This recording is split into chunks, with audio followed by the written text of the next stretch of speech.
อ๋อครับมาส่งไอ้ก็เขาตั้งเซ็งเนี่ยค่ะเนาะเจอเขามาโดยใน YouTube เนี่ยค่ะเนาะ SKL วิดีโอเหมือนเก่าเนี่ยค่ะเนาะอันนี้ก็ข่าวดีมาลงลิกได้เนี่ยจำตัวเนี่ยค่ะเนาะอันนี้เป็น Oppo เนี่ยค่ะเนาะ R9s Pro เนี่ยค่ะเนาะอ๋อค่ะอันนี้ก็ดังF7เนี่ยค่ะเนาะดังพี่น้องเขาได้ก็เขาถามมาดีว่าโฟน F7 ที่คือลงจนนั้นค่ะเนาะคำพองกว่าลงเสียอ่านออกอำไรหมดจนนั้นเนี่ยค่ะเนาะตัวเล็กมันได้เป็นผลพองจนนั้นค่ะนะก็อัปเดตเหมือนกันนะคะเนาะอันนี้ก็ได้เป็นรุ่น Oppo นะคะเนาะ R9s Pro นะคะเนาะอันนี้ก็ข่าวได้เปิดให้นี่นะคะเนาะอันนี้ก็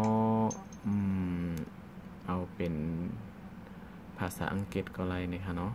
ได้เป็นภาษาไทยอยู่นะคะเนาะที่ในมันก็ได้อ่านลิกไทยจอมไรเนี่ยค่ะเนาะมันก็ได้ไรเนี่ยค่ะเนาะอันนี้ก็ข่าวก็ได้ตั้งเป็นภาษาอังกฤษเนี่ยค่ะเนาะตอนแต่มันก็ได้อยู่ดังเมืองมาในกำพองก็ได้อ่านลิกไทยเนี่ยค่ะเนาะอันนี้ก็เขาข่าวเอาเป็นลิกอังกฤษเนี่ยค่ะเนาะที่เป็นใจกันกูดีเนี่ยค่ะเนาะอ๋อค่ะอันนี้ก็ข่าวตีมาด้วยนี้อันนี้ที่เป็นabout phone เนี่ยค่ะเนาะเขาก็เข้ามาดีในการตั้งค่า setting นะคะเนาะที่เป็น about phone นะคะเนาะอันนี้ค่ะเนาะที่เป็นโมเดลนะคะเนาะ CPX 1613นะคะเนาะว่าดีแดงได้ก็บันเดเข้าว่า Oppo นะคะเนาะ R9s Pro นะคะเนาะอันนี้ค่ะดีนี้นะคะเนาะบันเดแต้ม R9s Pro นะคะเนาะ CPX 1613นะคะเนาะอันนี้เขาเลยอัปเดตเมื่อไหร่นะคะเนาะเป็นวันที่21นะคะเนาะเดือน21นะคะเนาะเดือน6นะคะเนาะ2018นะคะเนาะอันนี้จะเป็น ColorOS 3.0.0i นะคะเนาะแล้วก็จะเป็น Android นะคะเนาะ 6.0.1 นะคะเนาะอันนี้ก็อัปเดตเมื่อไหร่แล้วนะคะเนาะเป็นอันกำเนิดสุดนะคะเนาะค่ะอันนี้ก็เขาคำว่าซ้ำใส่ด้วยลิกได้นะคะเนาะว่าตัวเราอำไลนะคะเนาะอันนี้ก็ฝากถึงพี่น้องเขาในค่ะเนาะเจอเขามาในก็อันไปเลยติดตาม subscribe อันนั้นก็กดไลค์เจอในก็subscribe เป็นอีกนึงนะคะเนาะติดตามนะคะเนาะวันหน้ามาได้มีคลิปเหมือนในก็ได้เอาขึ้นมาปั้นด้วยพี่น้องเขาในตัวนะคะเนาะโอเคอันนี้ก็ฝากถึงนะคะเนาะ channel SKL Video นะคะเนาะโอเคกำในก็เขาค่ะก็ตัดได้จำด้วยในเขาค่ะก็กว่าจันเอาเป็นพิมพ์นะคะเนาะกีบทนะคะเนาะที่ใน Play Store นะคะเนาะมาใส่เหมือนเก่านะคะเนาะเหมือนโฟน Oppo ที่อันยามเอาขึ้นมาจนนั้นก้อยนะคะเนาะโอเคอันนี้ก็เข้าดีจันเอาดีเป็นเคกีบอร์ดนะคะเนาะเคกีบอร์ดนะครับ VOAR อันนี้ ARDเคกีบอร์ดในที่เป็นเคกีบอร์ดเมียนมานะครับเนาะที่เป็นแคปหางเคในนะครับเนาะเขาก็จะเอาอันนี้นะครับเนาะอ๋อครับ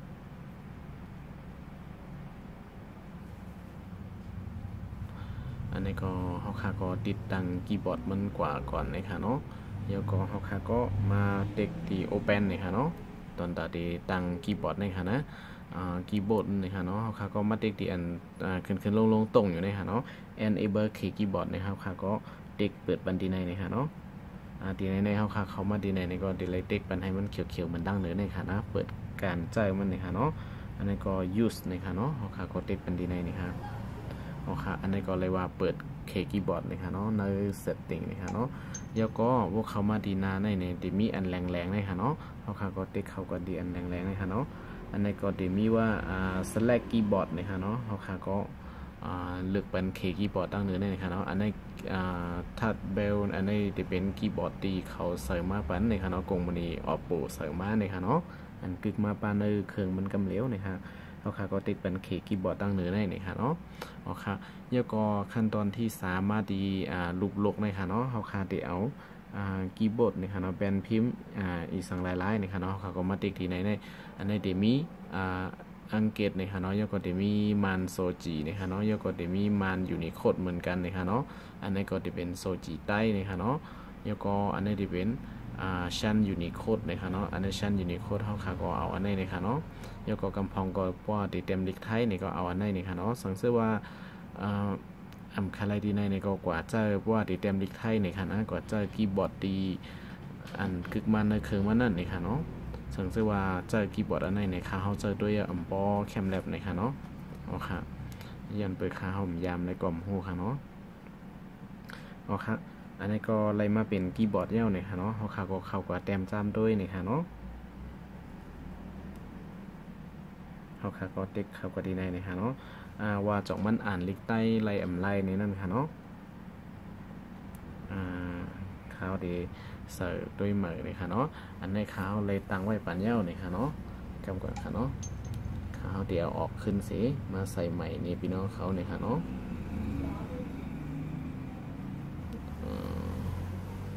ว่าตีแดงเนี่ยมันดีอ่านไปไล่เนี่ยค่ะเนาะมันไหลปลามาค่ะเนาะอันในเมื่อไก่ข้าวเสิร์ฟสิข้าวมันไหลเอาออกขึ้นเนี่ยค่ะเนาะกำในก็เสริมไรเนี่ยค่ะเนาะเอาออกขึ้นแล้วนะคะเนาะข้าวลบแอปทิมสตูมันออกเลยค่ะเนาะโอเคว่าพี่น้องเขาโหลดคีย์บอร์ดมันเย้าตัวเนี่ยค่ะเนาะเขาค่ะก็ดีเลยกว่าโหลดทิมสตูเนี่ยค่ะเนาะทิมสตูอันเก่ามันในค่ะนะอันป้ามันเนื้อคืนเลยเนี่ยค่ะเนาะดีเจออะไรนะคะเนาะมันดีมีตอนตาดีไลฟ์ฟอนนะคะเนาะมันดีมีทีมแล้วก็ดีมีวอลเปเปอร์เนี่ยค่ะเนาะดีมีทีมแล้วก็วอลเปเปอร์เนี่ยค่ะเนาะมันดีไปมีว่าให้ไลฟ์ฟอนมันดีนั่นดีในนะคะเนาะอันนี้ก็ดีมีนะคะเนาะโอเคอันนี้ก็เพราะว่าอัปเดตเนี่ยก็ดีเลยอัปเดตดีในนะคะเนาะอันนี้ก็เข้าตีอัปเดตแล้วนะคะเนาะข้าวดีกว่าเอาเตียนข้าวจัดมาไว้เนี่ยครับดาวน์โหลดมาไว้นั่นเลยค่ะเนาะแล้วก็ดีนี้เป็นเว็บไซต์เนี่ยค่ะเนาะดีเข้าค่ากว่าจันเอาดีทีมสโตร์เนี่ยค่ะเนาะโอเคอันนี้ก็จะเป็นwww. เนี่ยค่ะเนาะ technologymaster.in เนี่ยค่ะเนาะเขาก็เข้ามาดีในเนี่ยค่ะเนาะที่เป็นเกี่ยวกับ Oppo เนี่ยค่ะเนาะ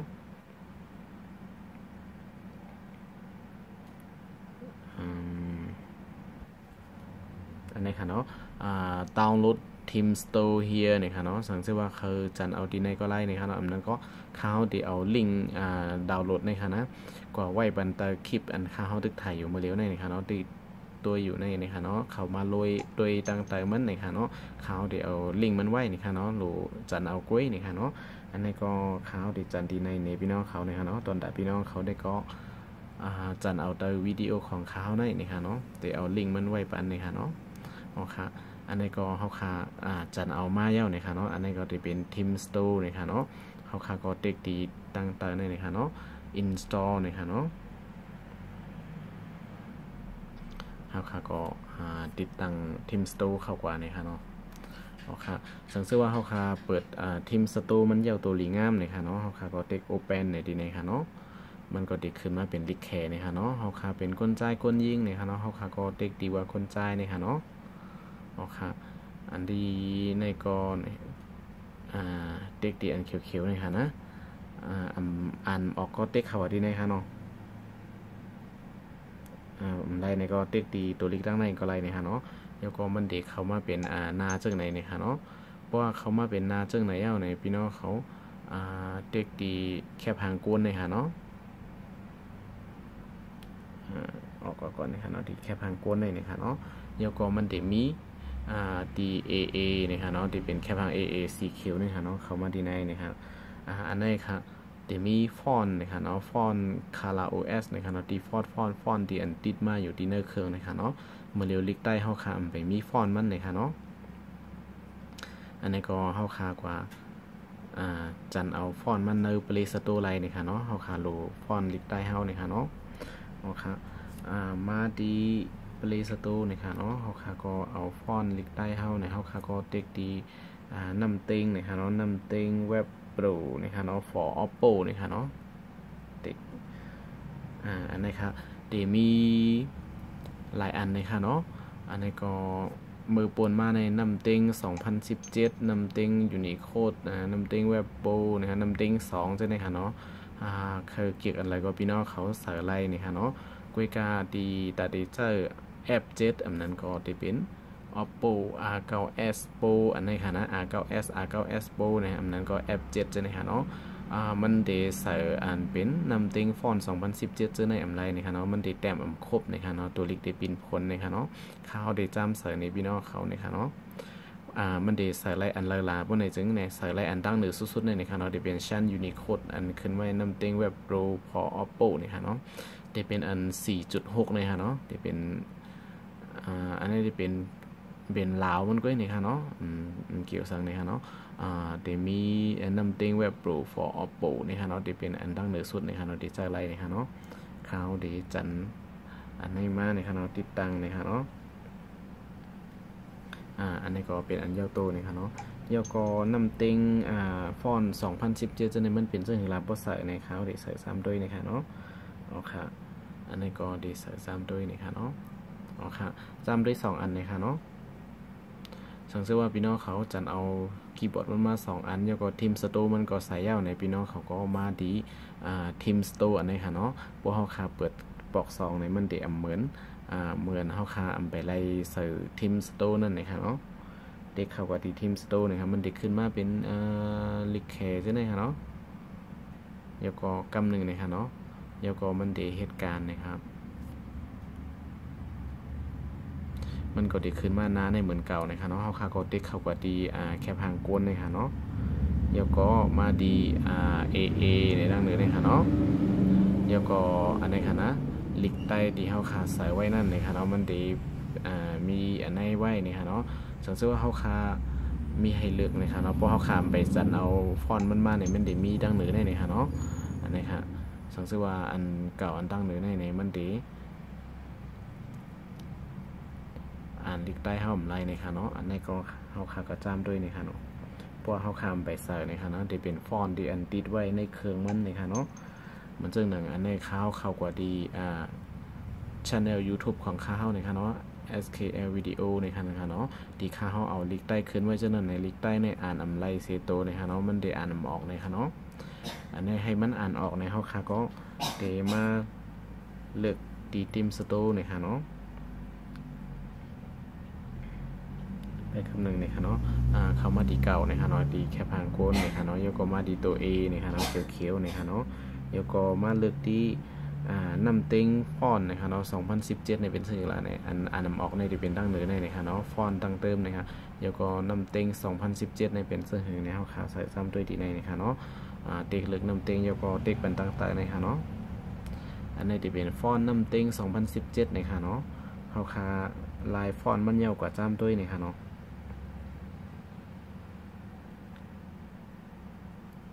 อันนี้ค่ะมันได้อ่านลิกใต้เขาคาแค้นเสียเมื่อไกลอีกหนึ่งนะคะเนาะอันเป็นอันไปไล่เซอร์นั่นนะคะเนาะกุ้ยกาตัวลิกมันในตีอ่านออกนะคะเนาะแจ้งแรงนะคะเนาะมันเรื่องว่ายัก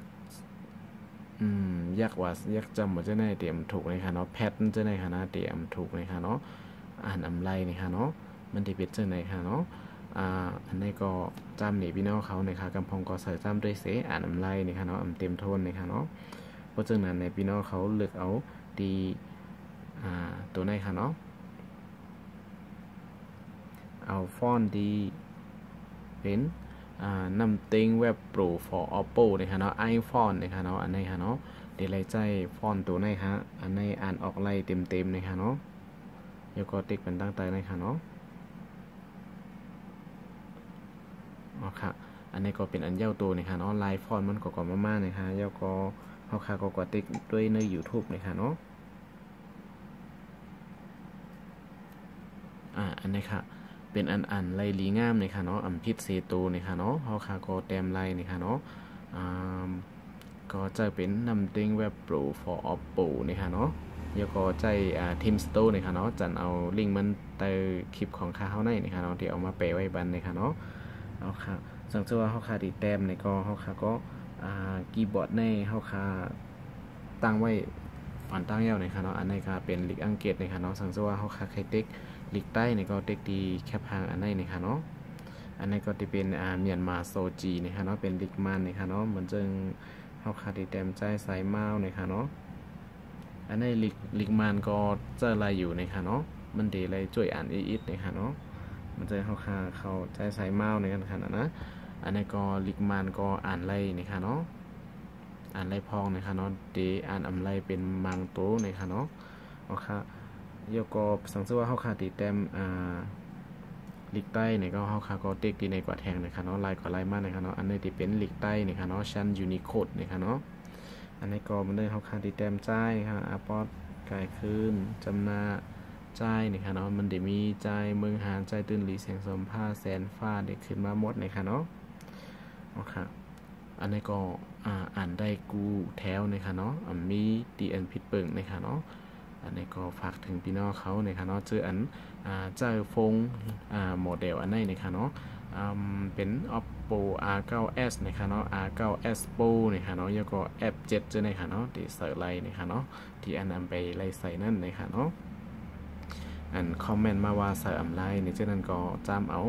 ฟอนต์จำเอาไลน์อันไหนเสียใส่จำด้วยนะคะเนาะเมื่อส่ง Google นะคะเนาะสังเกตมีตีตั้งในก่อนเดี๋ยวมีคลิปมาเป็นพี่น้องเขานะคะเนาะอย่าลืมติดตาม Subscribe นะคะเนาะเมื่อส่งค่ะค่ะข่าวก็ลืมลัดอันนึงนะคะเนาะสังเกตว่าพี่น้องเขามาเจอคีย์บอร์ดอันไหนนะคะเนาะเขาแหลกลายขึ้นเป็นคีย์บอร์ดนะคะเนาะอันเก่ามันอันกึกมาเนื้อเครื่องนั้นทำได้เฮ็ดจังหือลานะคะเนาะจันเอาคีย์บอร์ดอันไหนมาจะเหมือนเจอนะคะเนาะไล่ลิกใต้นะคะด้วยการติดเต็มลิกไทยเนี่ยมันได้หยาบนะคะเนาะสังเกตว่าพี่น้องเขา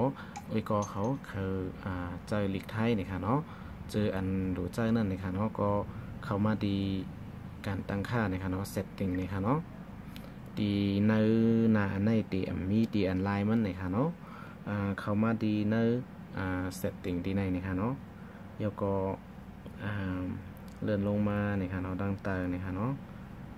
เข้ากว่าที่ว่า additional setting นะคะเนาะตั้งค่าเพิ่มเติมนะคะเนาะบ่เป็นลิกไทยนะคะเนาะเข้ามาดีในนะคะเนาะต้องอะไรอยู่ค่ะเนาะดีอันเป็น3 เม็ดนะคะเนาะต้องโลโก้เอาก็ไรนะคะเนาะอันนี้ก็ดีเข้ามาดีในดีมีว่า language and input นะคะเนาะดีในค่ะเนาะก็เข้ากว่าดีในนะคะเนาะแล้วก็มันได้มีเป็นดีในค่ะเนาะได้เป็นคีย์บอร์ดนะคะเนาะ default นะคะเนาะ default คีย์บอร์ดในก็